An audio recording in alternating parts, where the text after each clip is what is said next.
What if everything we thought we knew about the dawn of civilization was buried under a hill in the desert? There is a place on this earth older than writing, older than the wheel, older than the memory of any living civilization. It sits 258 meters below sea level, the lowest city on the planet, in a valley so arid that life itself seems improbable. And yet, people chose this place. 11,000 years ago, they built Jericho, and in doing so, they built the world.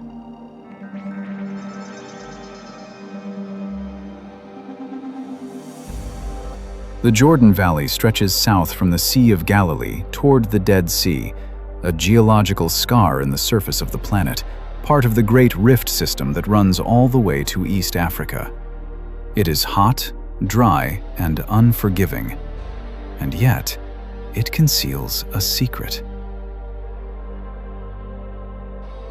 Beneath the modern Palestinian city of Jericho, known in Arabic as Ariha, lies a tell. A tell is an artificial mound built up over millennia as civilizations lived, died, and were buried, one layer at a time. Tell es Sultan, as archaeologists call it, rises 21 meters above the plain. That 21 meters represents 11,000 years of unbroken human occupation. No other site on Earth can make that claim with such precision. This is not merely the oldest city. This may be the place where the idea of a city was born. But why here? Why would Stone Age hunter-gatherers abandon 10,000 years of wandering and stop? The answer flows from the Earth at 3.8 million liters per day. Ain es Sultan, the spring of the Sultan, has gushed without interruption since before human memory. In the middle of one of the world's most hostile climates, this spring is a miracle.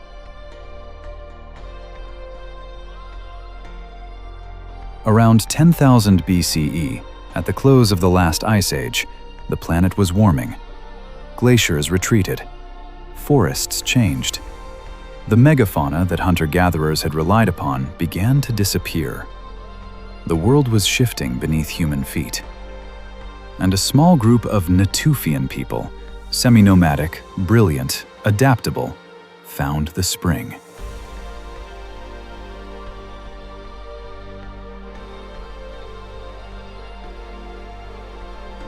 Imagine it. A small band, perhaps 30, perhaps 50 people, walking through dust and heat. And then, the sound of water. They did not walk away.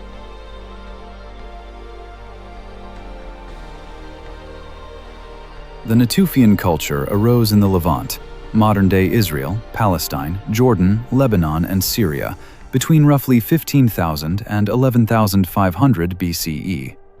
They were the transitional humans, not quite nomadic, not yet fully settled. They hunted gazelle and deer. They fished. They harvested wild emmer wheat and wild barley with flint sickles, the first harvesters, though not yet farmers.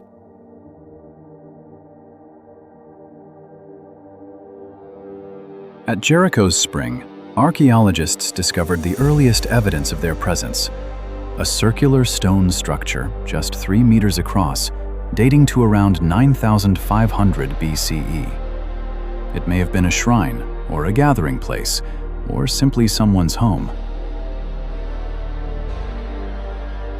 Whatever it was the first stone structure ever built at this site.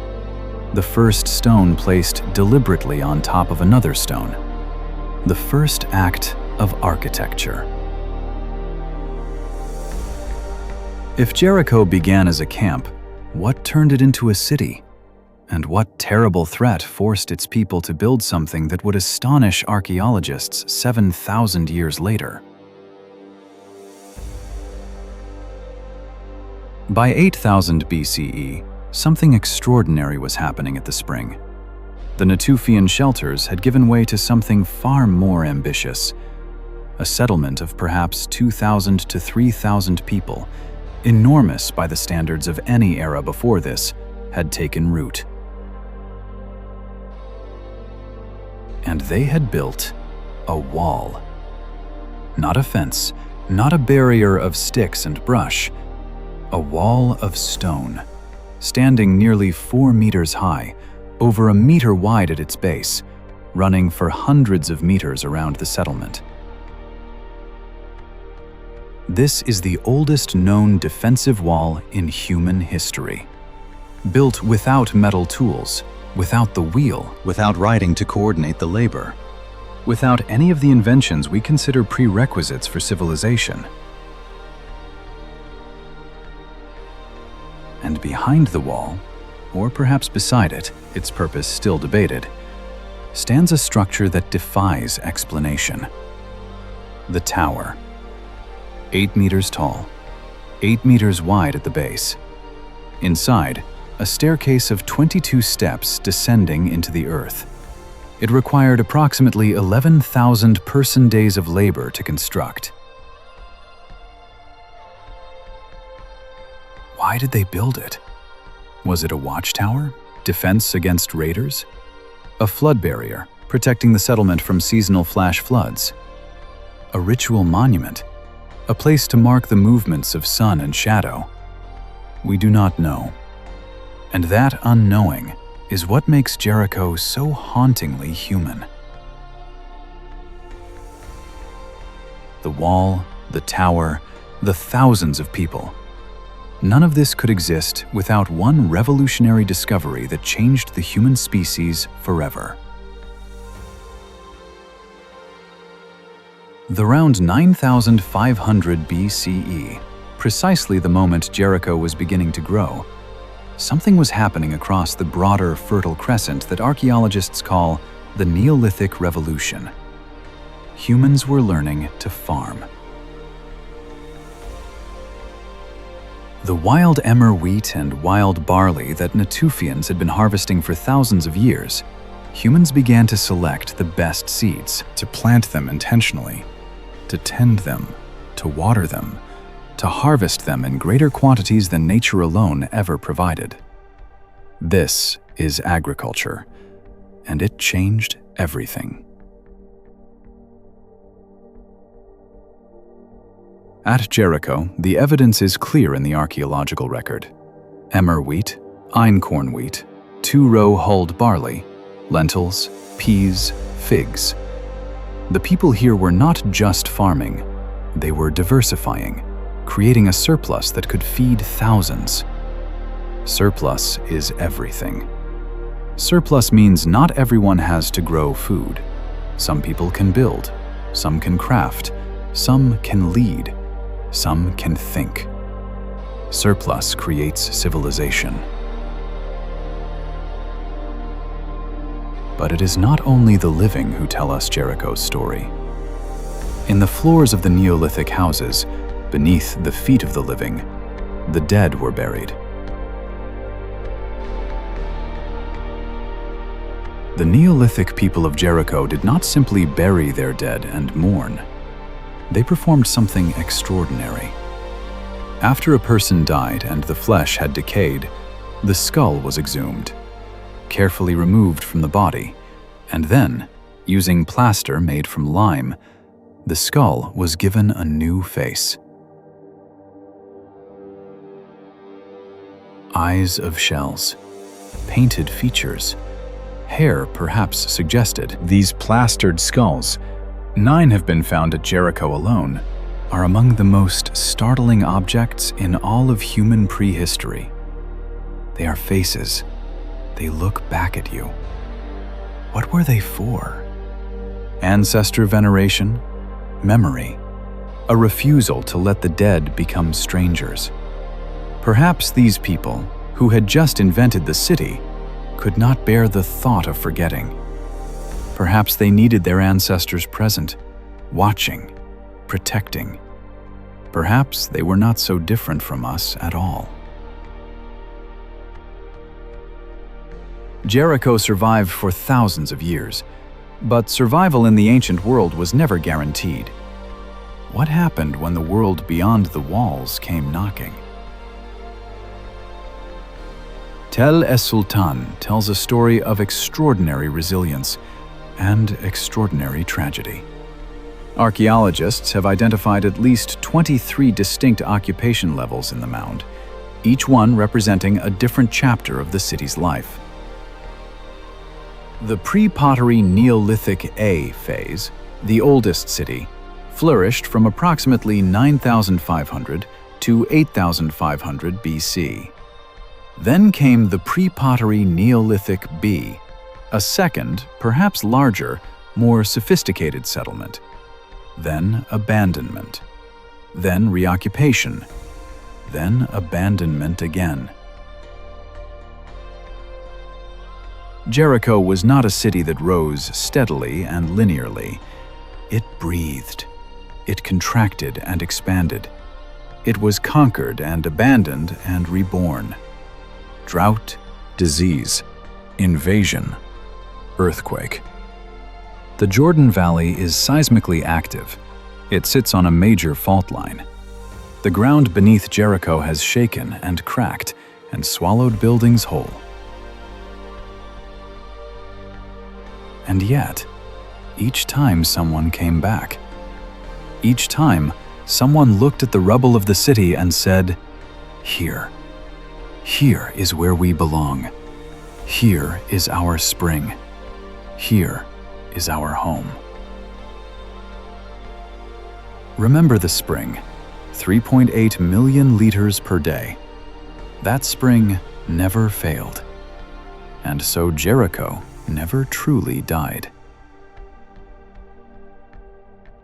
By the Chalcolithic period, roughly 4,500 to 3,100 BCE, Jericho had grown into a genuine urban settlement. Pottery had arrived. Copper tools were in use. The world beyond the Jordan Valley was changing. Egypt was rising along the Nile. Mesopotamia was building its first temple cities. Trade networks were stretching across thousands of kilometers. And Jericho, ancient, experienced, permanent, was connected to all of it. Imagine the market at early Bronze Age Jericho. Merchants arriving with obsidian from Anatolia, glossy, black, impossibly sharp, with shells from the Mediterranean coast, with bitumen from the Dead Sea, with copper ore from the Sinai. Jericho was not isolated. Jericho was a hub.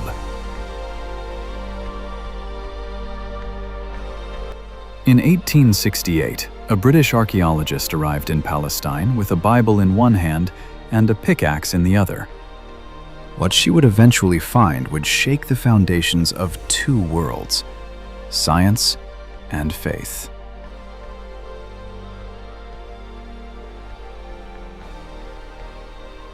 For millennia, Jericho had existed in the pages of one book above all others, the Bible.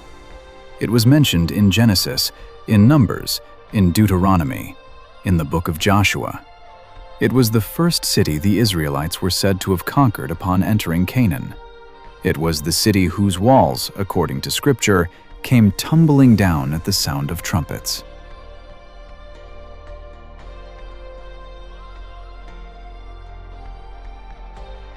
In 1867, Captain Charles Warren of the Royal Engineers conducted the first systematic excavation at Tel es-Sultan. He found walls. He found pottery.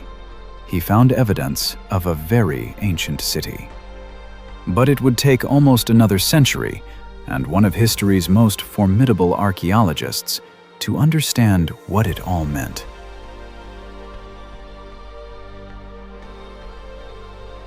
Between 1952 and 1958, Kenyon led the most rigorous excavation Jericho had ever seen.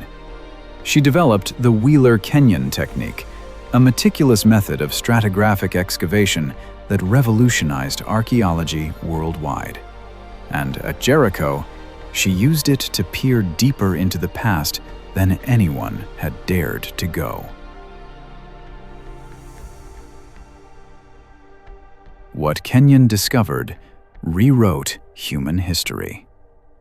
Beneath the Bronze Age city that biblical scholars were looking for, beneath the city of Joshua and the trumpets, there was another city, and beneath that, another, and another, all the way down, 11,000 years into the past.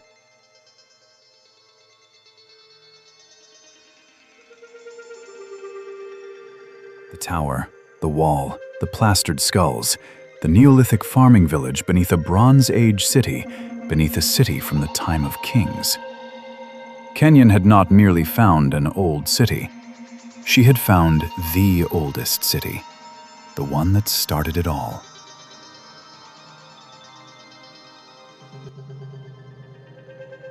But Kenyon's findings came with a complication that unsettled many. The biblical account of Joshua places the conquest of Jericho around 1400 BCE. But Kenyon's analysis showed that around that date, Jericho was largely unoccupied. The walls the Bible describes as crumbling, according to the stratigraphy, had already crumbled centuries before Joshua ever arrived.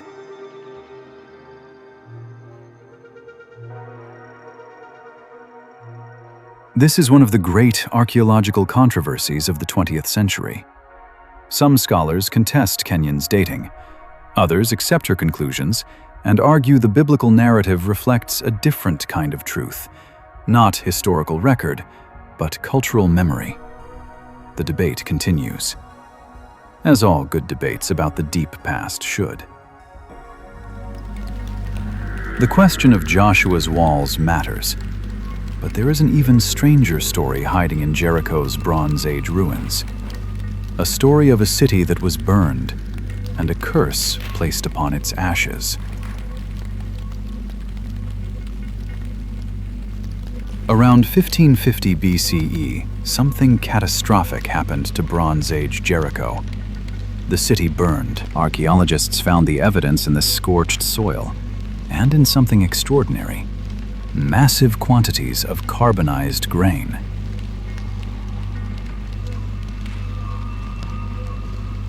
This grain is remarkable evidence. Grain is valuable. When a city falls to invaders, the conquerors almost always take the grain. It is the most precious resource. The fact that this grain was left to burn suggests one of two things. Either the city fell so suddenly that evacuation was impossible, or the conquerors deliberately destroyed it as an act of religious devotion. The book of Joshua records that after the walls fell, Joshua commanded the city be destroyed and everything in it burned, with all silver, gold, bronze, and iron devoted to God. The grain left in the ruins of Jericho fits this account with uncomfortable precision. And then Joshua pronounced his curse.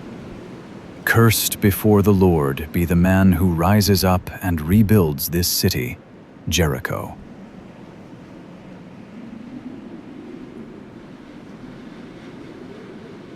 It was a powerful curse. But Jericho has been rebuilt many times since. It has outlasted every curse ever placed upon it. It has outlasted every empire that ever conquered it. It has outlasted everything except the spring.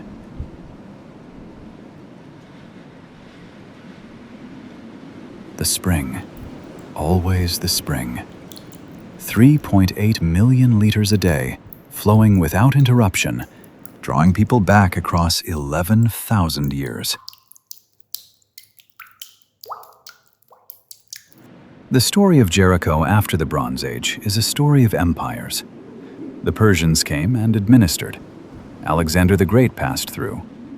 The Ptolemies and Seleucids competed for control of the Levant, with Jericho caught between them.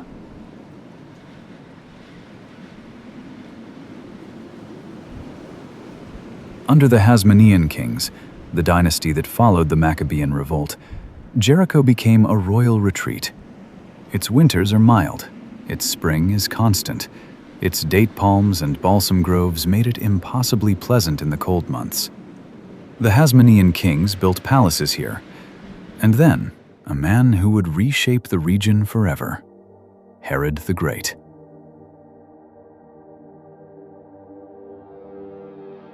Herod built 3 successive winter palace complexes at Jericho, each grander than the last.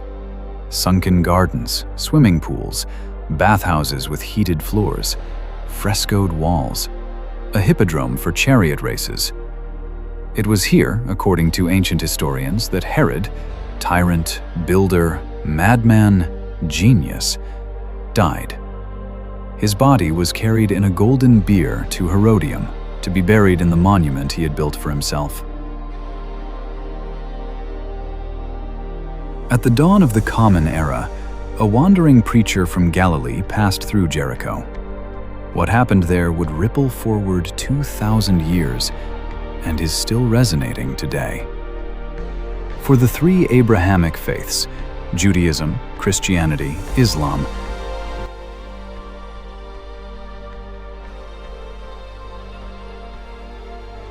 Jericho is charged with meaning. For Jews, it is the first city of the Promised Land, the city whose walls fell before the Ark of the Covenant, the gateway to everything God had promised.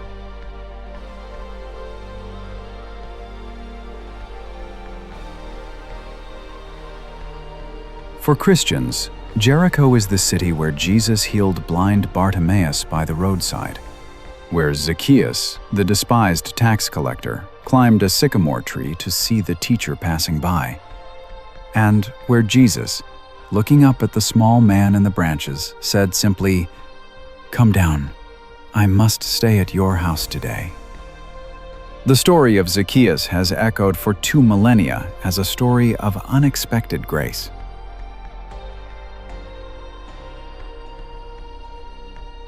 Rising above the city to the west is the Mount of Temptation, Jabal al-Karantul.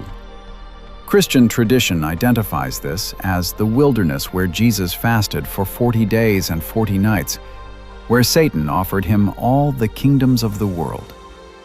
A Greek Orthodox monastery clings to its cliff face to this day, its monks still praying in the place where the story began.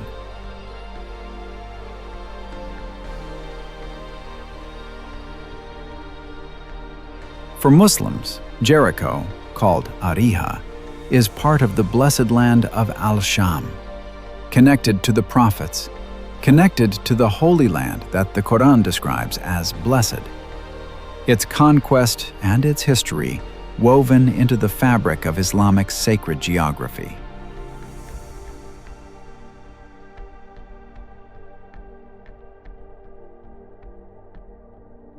All 3 faiths, one spring, one city, and a question that haunts the present. Whose history is it?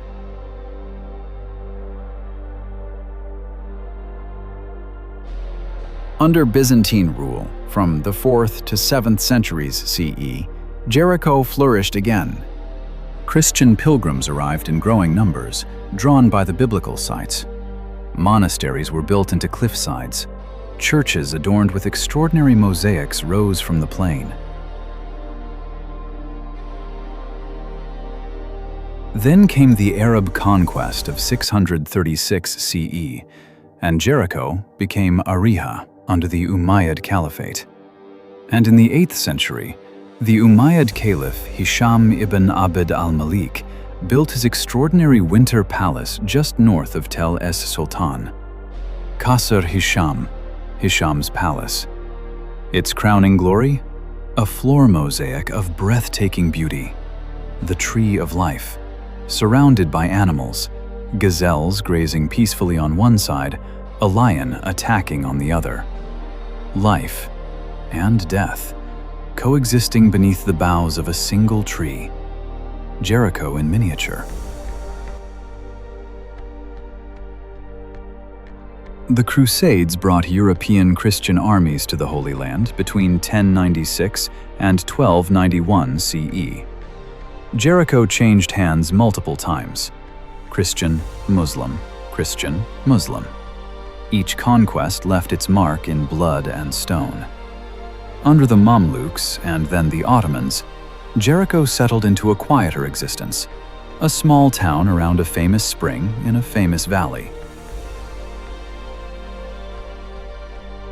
Empire after empire, conquest after conquest. And through it all, beneath the Roman palaces and the Byzantine churches and the Umayyad mosaics and the Crusader fortifications, the tell grew taller. One more layer added to the hill. One more chapter to the oldest story. 11,000 years, 23 occupation levels, one spring that never failed. The oldest city was never truly conquered because it was never truly finished. Today, Jericho is a city of 25,000 people, governed by the Palestinian Authority. It is both a UNESCO World Heritage Site and a political flashpoint, ancient and embattled at once. Modern Jericho is a city that carries its history like a weight and a gift simultaneously. Tel es-Sultan, the ancient mound, sits in a public archaeological park, its 11,000-year-old tower exposed to the desert sky. Visitors from around the world stand at the lip of the excavation and look down at the oldest steps ever carved by human hands. But Jericho today is also a city of complexity. Located in the Palestinian West Bank, it has been shaped by modern conflicts: the 1948 Arab-Israeli War, the 1967 Six-Day War, the Oslo Accords of 1993, which made Jericho the first city handed to Palestinian Authority control. For Jericho's residents, the city's ancient heritage is a source of profound pride. They live in the oldest city on earth. They know it. They carry it.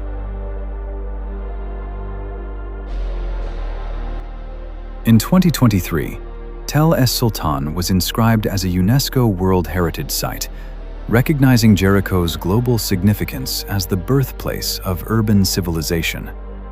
For the people of Jericho, this was not merely a bureaucratic designation. It was the world saying, "We see you. We see what you have preserved. We understand what this place means." What does Jericho teach us? It teaches us that the impulse to settle, to choose one place and call it home, is among the oldest and most powerful drives in the human soul. It teaches us that civilization is not a single invention. It is a 10,000-year conversation, each generation inheriting the walls of the last, adding their own stones, passing it on.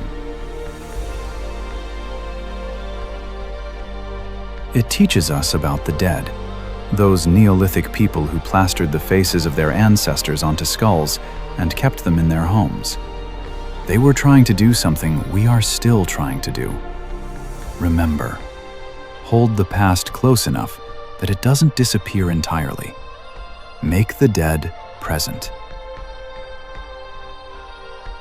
And is that not what we are doing right now, 11,000 years later, as we excavate their homes and speak their names into the present? Jericho survived the Bronze Age collapse that destroyed almost every other civilization of the ancient world.